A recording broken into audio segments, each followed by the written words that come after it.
날 위한 희생 그리스도 예수의 십자가 은혜로 죄와 슬픔 벗어버리고 거룩한 새 생명 얻었네. 오직 그의 피를 믿음으로 정한 마음 얻게 하시니 화목해 하신 주와 함께 왕 노릇하리로다. 자유하리 주 보혈 날 건지셨네. 주 예수 할렐루야. 신명기 10장은 두 번째 돌판에 대한 기록이 쭉 되어 있습니다. 출애굽기 20장에서 첫 번째 돌판 또는 신명기 5장에서 첫 번째 돌판을 받게 되죠. 모세가 시내산에 올라가서 하나님 말씀을 받을 때 산 아래에서 이스라엘 백성들 그리고 아론을 중심한 많은 사람들이 금송아지 만들어 놓고 이것이 애굽에서 우리를 인도하는 여호와라 라고 말하면서 희생 제사를 드릴 때 모세가 내려오면서 하나님께서 기록하신 두 돌판을 던져 깨뜨려 버리고 금송아지를 가루로 만들어 시냇가에 흩고 그리고 하나님 편에 있는 자들을 불러 모아서 우상 숭배자들을 가족이든 친구든 이웃이든 도륙하라 라고 했을 때 3,000명 정도가 죽임을 당해서 헌신하게 되고 그를 통해서 다시금 시내산에 올라가 40주야를 금식하면서 두 번째 돌판을 받아가지고 내려오게 됩니다.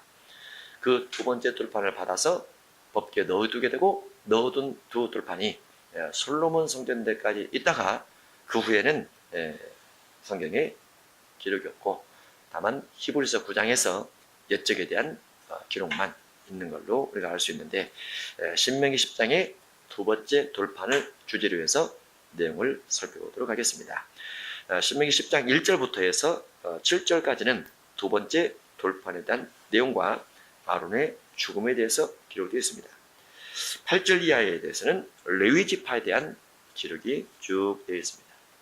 10절 이하에는 모세의 중보 기도가 기록됐습니다.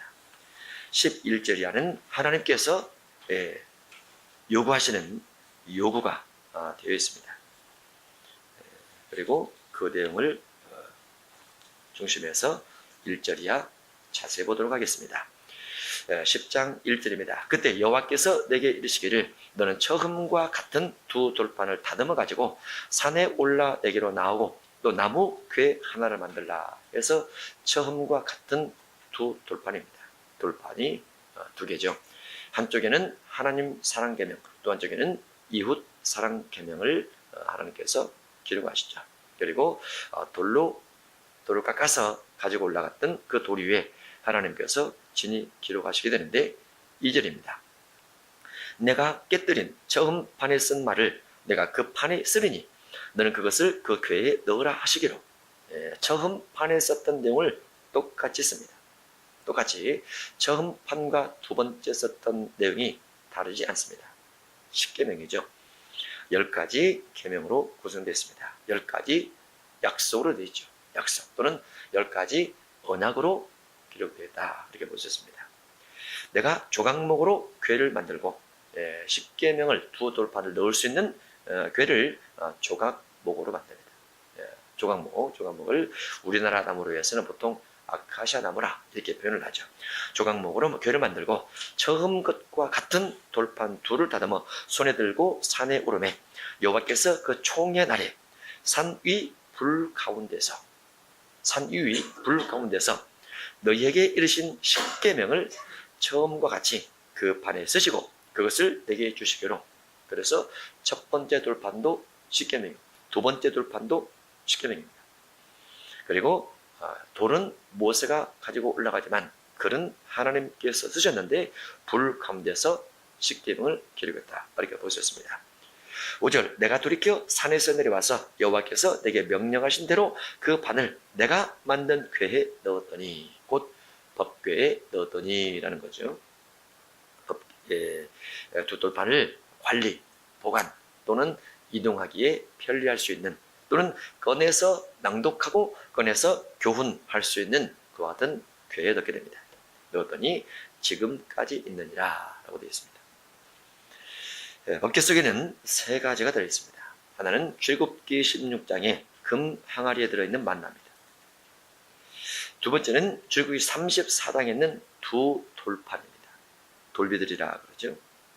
또 하나는 민수기 16장 17장에서 들어간 아론의 쌍난지팡이, 이 세 가지가 주된 내용으로 그 안에 들어가 있습니다. 구약의 상막론에서 가장 중요한 것은 지성소입니다. 지성소에서 더 중요한 것은 속죄소입니다. 주산받는 것이죠. 속죄소보다 더 중요한 것은 법궤입니다. 법을 어긴 것을 죄라고 합니다. 그래서 법을 어긴 것 때문에 속죄소가 필요하죠. 법을 어기지 않았다면 속죄소가 필요치 않죠. 또 법궤 중에서 더 중요한 것은 이 세 가지 내용물입니다. 그래서 이 세 가지 내용물인 만나와 두 돌비들과 아론의 쌍난지팡이, 이 세 가지가 다 증거들을 가지고 있고 그 증거를 통해서 하나님은 증거를 어긴 것에 대한 속죄를 위해서 속죄소 두 그룹 날개 아래 속죄소를 두시고 피를 뿌려서 죄사함받게 하셨던 거죠. 신약시대는 이 세 가지가 다 변경이 됩니다. 그래서 금 항아리에 들어있는 만나 같은 경우는 안식일을 기억하여 그를 지키기 위한 어떤 증거들이 있었는데 시작은 우리가 주일을 지키게 되죠. 안식 후첫날 부활하신 주님의 말씀을 좇아 오순절날 성령이 임하셨는데 오순절 성령 강림도 주일날 임하시기 때문에 그렇습니다. 그래서 예수님의 부활과 성령 강림과 안식 후 첫날 또는 매주 첫날에 사도들이 모여서 제자들이 모여서 떡을 떼거나 또 연보를 저축에 두어서 선교를 했던 어떤 전통들이 신약시대에 주일로 이어지게 되면서 매주 첫날 주일 예배를 지켜 지금까지 이루고 있다, 이렇게 볼 수 있습니다. 6절 이하에 아론이 죽습니다.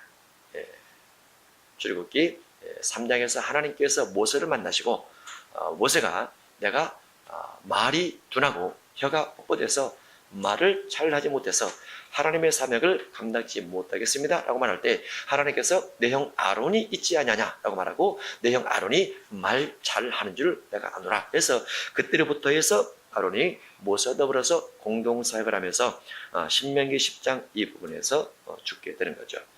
신명기 10장 6절입니다. 가리 열고 이스라엘 자손이 브네 야하겐에서 길을 떠나 모세라 이르러 아론이 거기서 죽어 장사되었고 그의 아들 엘르아살이 그를 이어 제사장의 직임을 행하였으며 또 거기를 떠나 굿고다 이르고 굿고다를 떠나 옅바다 이른즉 그 땅에는 시내가 많았으며 해서 아론의 죽음에 대한 부분이 기록되었습니다. 8절 이하는 레이지파에 대한 설명입니다. 레이지파는 야곱의 12 이스라엘의 12 아들들 중에 하나들입니다. 그러면 야곱의 12 아들이 주어지기 전에는 그 이전에는 레이지파가 없었죠. 아담으로부터 노아까지, 노아로부터 그리고 아브람까지, 아브람, 이삭, 야곱 이후에 12지파가 생기게 되는데 그 중에서 레이지파에 대한 말씀이 기록되어 있습니다. 8절 그때 여호와께서 레이지파를 구별하여 레이지파를 일반 나머지 11지파와 구별을 시킵니다. 구별하여 여호와의 언약궤를 매게 하며 구별했다라는 것은 일반 나머지 11지파 같은 경우는 각기 성읍이 있고 성읍을 분배받아서 일을 하고 기업을 통해 소득하여 하나님의 성전지기인 레이지파와 제사장들에게 하나님 앞에 드린 예물을 가져다 주게 됩니다. 그래서 레이지파는 구별되어졌지만 하나님의 성전 관리, 성전 봉사를 위해서 구별되어졌기 때문에 거룩한 지파라 이렇게 말하기도 하죠. 여호와의 언약궤를 매게 하며 언약궤는 소에다 싣고 가면 안 되고 언약궤는 말에다 싣고 가면 안 되고 언약궤는 어떻게 되어 있어요? 매개하라라고 되어 있습니다. 매개하라. 언약궤를 매지 않는 하나님의 진노가 있을 수 있죠. 문맥으로 보면은 여호와의 언약궤 앞에 작은 2번이 기록되어 있고, 넘겨보면 동그라미 2번이 되어 있습니다. 사무엘하 6장 3절 이하가 되죠. 함께 읽습니다. 시작. 그들이 하나님의 궤를 새 수레에 싣고 산에 있는 아비나답의 집에서 나오는데, 아비나답의 아들 우사와 아효가 그 새 수레를 모니라. 그들이 나곤의 타작마당에 이르러서는 소들이 뛰므로 우사가 손을 들어 하나님의 궤를 붙들었더니 여호와 하나님의 우사가 잘못함으로 말미암아 진노하사 그를 그곳에서 치시니 그가 거기 하나님의 궤 곁에서 죽으니라. 라고 해서 새 수레에 실었더라 라고 되어 있어요. 실었더라.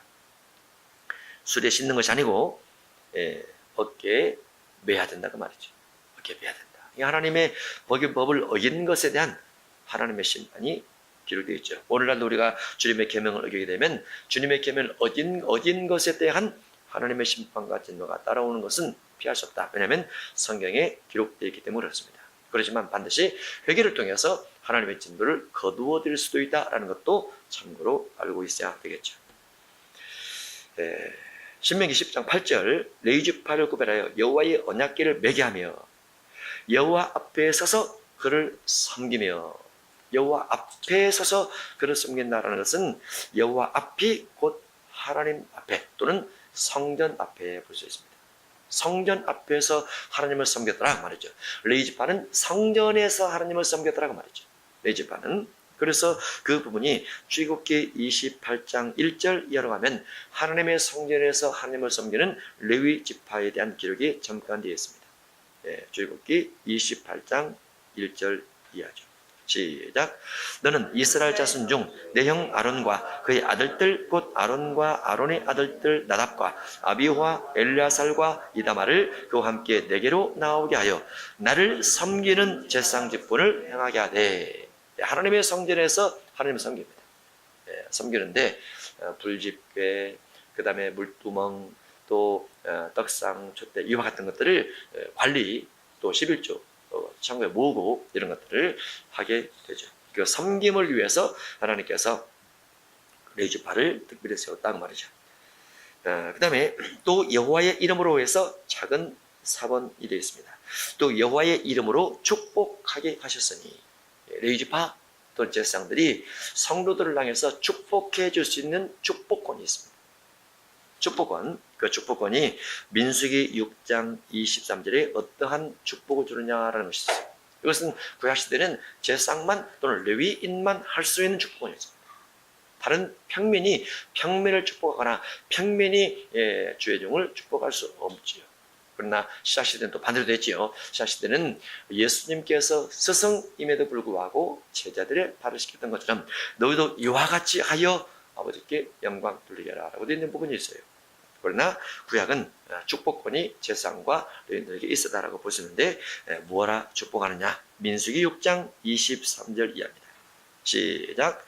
아론과 그의 아들들에게 말하여 이르기를 너희는 이스라엘 자손을 위하여 이렇게 축복하여 이르되 여호와는 내게 복을 주시고 너를 지키시기를 원하며 여호와는 그의 얼굴을 내게 비추사 큰 내 베푸시기를 원하며 여호와는 그 얼굴을 내게로 향하여 드사 평강 주시기를 원하노라 할지니라 하라. 그들은 이같이 내 이름으로 이스라엘 자손에게 축복할지니 내가 그들에게 복을 주리라. 그래서 축복권이 있음에 대한 민수기 6장 23절에 되어 있습니다. 그 중에서 24절에 보면 여호와께서 복을 주시고 너를 지켜주시기를 원하며, 지켜주시기를, 그리고 여호와는 그의 얼굴을 내게 비추사 은혜 베푸시기를 원하며, 은혜라는 것은 좀 잘못이 있을지라도 너그럽게 사해 주시면서 자비를 베푸는 겁니다. 여호와는 그 얼굴을 내게로 향하여서 평강 주시기를 원하노라. 어떠한 복잡한 상황 가운데서도 자기 자신의 마음을 평강으로 유지할 수 있는 사람은 대단한 사람입니다. 그거를 목회자를 통해서, 구약의 제사장과 레위인을 통해서 성도들에게, 백성들에게 기도해 줄 것을 말씀하고 있죠. 그러면 하나님께서 그들에게 복을 주겠다라고 되어 있습니다. 그래서 본문에 여호와의 이름으로 축복하게 하셨으니 그 일은 오늘까지 일어나니라. 9절 신명기 10장 9절입니다. 그러므로 레위는 그의 형제 중에 분깃이 없으며 기업이 없고 내 하나님 여호와께서 그에게 말씀하신 같이 여호와가 그의 기업이시니라. 농사를 짓거나 목축업을 하나 직업을 가지고 일할 수 없었던 것이 구약시대의 제사장과 레위인 제도입니다. 신약시대는 이것도 변경이 됐죠. 바울로 일을 했고 여러 가지 주요 종들로 일을 했던 것을 볼 수 있지만 구약은 그것이 안 되더라 그 말이죠.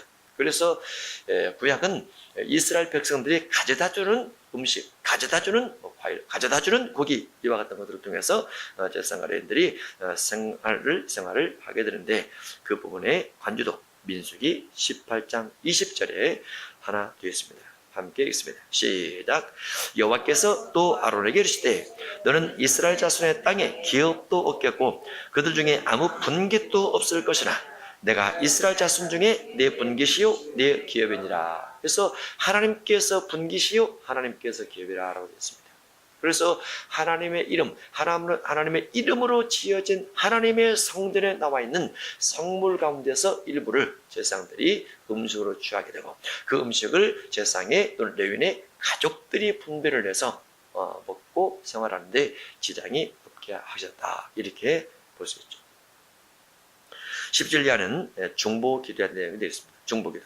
10절 내가 처음과 같이 40주 40야를 산에 머물렀고 하나님께서 애굽에서 10가지 지형을 일으켜서 건져냈고 홍해바다 통해서 하나님의 살아계심을 보였고 그리고 반석에서 물이 나는 사건을 출애굽기 17장에서 경험케 하시고 출애굽기 19장에서 시내의 산에 올라오라 말씀하시고 20장에서 하나님께서 친히 기록하신 십계명을 받아들였던 이스라엘 백성들이지만은 하나님께서 그 백성들을 이끌어갈 때 모세의 기도를 통해서 끌어간 부분도 분명히 있다는 거죠. 자연 발생적으로 하나님께서 무조건 하나님의 택한 백성을 이끌어가신다. 그런 것이 아니고 여기 되어 있는 것처럼 중보 기도 부분을 통해서 이끌어간 부분도 있더라고 말이죠. 내가 처음과 같이 40주 40야를 산에 머물렀고 그때에도 여호와께서 내 말을 들으사 너를 차마 멸하지 아니하시고 해서 모세가 하나님의 마음을 돌이키는 작업을 지속적으로 계속 했던 것에 대한 내용이 되어 있습니다. 물론 신약시대도 이와 같은 하나님 앞에 이와 같이 해서 응답받는 자세도 중요하다고 봐요. 모든 것은 하나님 하신다 이런 관점보다는 하나님께서 계획과 의도를 두시지만은 반드시 사람의 기도를 통해서 일어나시고 응답을 통해서 변경하시고 응답을 통해서 새로운 길들로 인도하시는 부분도 있다는 것들을 우리가 생각해 둬야 되겠죠. 다니엘 9장에 보면 이스라엘 민족을 향한 다니엘의 간절한 회개와 기도가 있습니다. 누가복음 22장 32절에 보면 그러나 내가 너를 위하여 내 믿음이 떨어지지 않기를 기도하였노니 너는 돌이킨 후에 내 형제를 굳게 하라 해서 중보 기도에 의해서 믿음이 떨어지지 않고 믿음이 강해질 수 있음도 볼 수 있습니다. 물론 예수님께서 중보 기도하셨다고 해서 베드로가 완벽하게 그 마귀에 미혹된 부분을 100% 빠져나왔다 그렇게 볼 수는 없죠. 베드로가 주님의 간곡한 기도가 있었기 때문에 그나마니라도 주님을 3번 보냈을 때 돌이킬 수 있었고 가룟 유다와 같이 자살로 가지 않고 돌이켜 백성들의 혼돈된 마음을 바로잡는데 아주 귀중한 역할을 하면서 사도행전 2장의 성령수를 받고 공예와 이와 같은 데서 강력하게 주의 복음을 증가하면서 나중에 형장의 이슬로 사라진 것을 볼 수도 있죠. 중보기도는 우리에게 대단히 중요하다 이렇게 볼 수 있습니다. 11절 이하 하나님께서 요구하십니다. 여호와께서 내게 이르시되 일어나서 백성보다 먼저 길을 떠나라. 내가 그들에게 주리라고 그들의 조상들에게 맹세한 땅에 그들을 들어가서 차지하리라 하였느니라. 가나안 땅을 차지하겠다 말이죠. 이스라엘아, 내 하나님 여호와께서 내게 요구하는 것이 무엇이냐? 하나님께서 우리에게 요구하는 것, 하나님께서 우리에게 믿으라고 요구하시는 것, 하나님께서 우리에게 삶을 요구하시는 것, 그것은 무엇이냐 말이죠. 무엇입니까? 언약을 지키라. 하나님은 언제나 우리에게 언약, 약속을 지키라고 말씀하셨어요. 언제나 그렇습니다. 구약은 구약대로, 아담은 아담대로, 노아는 노아대로, 또 아브라함은 아브라함대로, 이삭, 야곱도 다 마찬가지입니다. 약속 좀 지켜달라고 말이죠. 약속. 하나님께서 요구하시는 거죠. 여호와께서 내게 이르시되 일어나서 백성보다 먼저 길을 떠나라. 내가 그들에게 주리라고 그들의 조상들에게 맹세한 땅에 그들이 들어갔을 걸 찾아하리라 하셨느니라. 이스라엘아, 내 하나님 여호와께서 내게 요구하는 것이 첫 번째, 내 하나님 여호와를 경외하여, 하나님 여호와를 경외하여 그의 모든 도를 행하고, 하나님을 경외하게 되면 하나님의 도를 행하게 됩니다. 그의 도, 하나님의 도, 하나님의 도란 말씀을 말합니다. 하나님의 도란 기본적으로 십계명과 그 다음에 금송아지 섬기지 말라 라는 부분들, 이런 부분들을 하나님의 도를 행하라고 말이죠. 경외하여 그의 모든 도를 행하고 그를 사랑하며, 하나님께서 우리에게 요구하시는 것, 하나님께서 그 이스라엘 백성들 요구하는 것, 그를 사랑하며, 그 다음에 마음을 다하고 뜻을 다하여 내 하나님 여호와를 섬기고, 마음 뜻에서 육체적으로나 정신적으로나 모든 것을 동원해서 하나님을 사랑할 수 있도록 하라 말이죠. 섬길 수 있도록 하라 말이죠. 13절, 내가 오늘 내 행복을 위하여 내게 명하는 여호와의 명령과 그를 지킬 것이 아니냐. 하늘과 모든 하늘의 하늘과 땅과 그의 만물은 본래 내 하나님 여호와께 속한 것이되, 여호와께서 오직 내 조상들을 기뻐하시고 그들을 시험하사 그들의 우선은 너희를 만민 중에서 격하셨음이 오늘과 같으니라. 그래서 하나님의 여호가 무엇인가를 명확하게 기록한 부분과 더불어서 언약을 지킬 것을 요구하고 있습니다. 16절이야 마음 할례를 받아라 라고 되어 있습니다. 몸의 할례가 아닌 마음 할례. 그러므로 너희는 마음의 할례를 하고 다시는 목을 곧게 하지 말라. 목을 곧게 한다는 것을 직역하면 교만이다. 직역하게 됩니다. 너희 하나님 여호와는 신 가운데 신이시며 주 가운데 주시요 크고 농하시며 두려우신 하나님이시라. 사람을 외모로 보지 아니하시며, 여기 하나님의 일부 뜻이 있습니다. 하나님은 외모로 보지 않는다는 것, 사람에 대해서 겉모습 가지고 판단치 않는다는 것, 뇌물을 받지 아니하시고 그와 가부를 위하여 정의를 명하시며, 정의 나그네를 사랑하여 그에게 떡과 옷을 주시나니 너희는 나그네를 사랑하라. 전에 너희도 애굽 땅에서 나그네 되었기 때문에 우리도 나그네 사랑할 것을 말씀하시고 할례를 몸에 하지 않고 마음에 할 것을 말씀하고 있습니다. 마음이 거듭나진다고 말이죠. 거룩하지 못했던 부분들이 사라져야 된다는 것과 같죠. 골로새서 2장 11절에 할례에 대한 부분이 되어 있습니다. 또 그 안에서 너희가 손으로 하지 아니한 할례를 받았으니 곧 육의 몸을 벗는 것이요 그리스도의 할례니라 라고 해서 할례 받는 것이 육적 삶에 대한 종지를 말하고 있습니다. 육적 삶. 로마서 2장 29절. 오직 이면적 유대인이 유대인이며 할례는 마음에 할지니. 여기서 할례에 대한 중요성이 기록되어 있습니다. 할례는 어디 한다고요? 마음에 한다. 이면적 유대인이 유대인이며 해서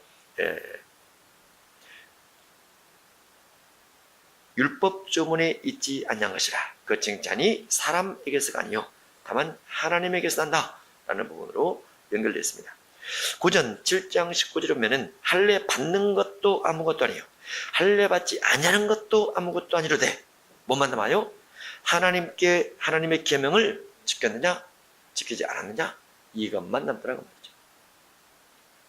마태 23장에는 외식하는 자들에 대한 주님의 준엄한 책망이 쭉 되어 있습니다. 야고보서 1장 26절에 보면은 작은 동그라미 두 번째인데 네 번째 시작.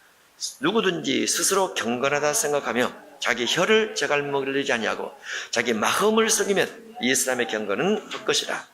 하나님 아버지 앞에서 정결하고 더러움이 없는 공견은 곧 그와 가보를 그 환난 중에 돌보고 자기를 지켜 세속에 물들지 아니하는 이것이니라 라고 해서 외식하는 자들에 대한 삶에 대한 부분이 기록되어 있습니다. 디모데전서 3장 2절에 시작. 그러므로 감독은 책망할 것이 없으며 한 아내의 남편이 되며 절제하며 신중하며 단정하며 나그네를 대접하며 가르치기를 잘 해야 된다. 가르치기를 잘 해야 외식하는 자들과 다른 구별된 문명을 감당할 수 있다. 볼 수 있죠. 경외입니다. 20절에 내 하나님 여호와를 경외하여 그를 섬기며 그에게 의지하고 그의 이름으로 명세하라. 그는 내 찬송이시요 내 하나님이시라. 내 눈으로 본 이같이 크고 두려운 일을 너를 위해서 행하셨느니라. 애굽에 내려간 내 조상들이 겨우 72년이라. 이제는 내 하나님 여호와께서 너를 그대 별같이 많게 하셨느니라. 그래서 결국은 끝까지 하나님에 대한 경외심을 풀지 말고 간직할 것을 말씀하고 있습니다. 우리가 신명기 10장을 통해서 두 번째 돌판을 예수님께서 모세가 다시 올라가 받아가지고 오고 레위지파는 무엇을 직무로 해서 주의 교회를 섬기게 되는지, 무엇을 기도로 해서 이스라엘 민족을 건지게 되는지, 하나님께서 요구하신 것에 대해서 어떻게 행해야만 되는지, 이와 같은 내용이 신명기 10장 1절 이하에 기록된 내용입니다. 주의 말씀에 근거하여 믿음의 장성한 분량이 있으시기를 주님으로 축복합니다.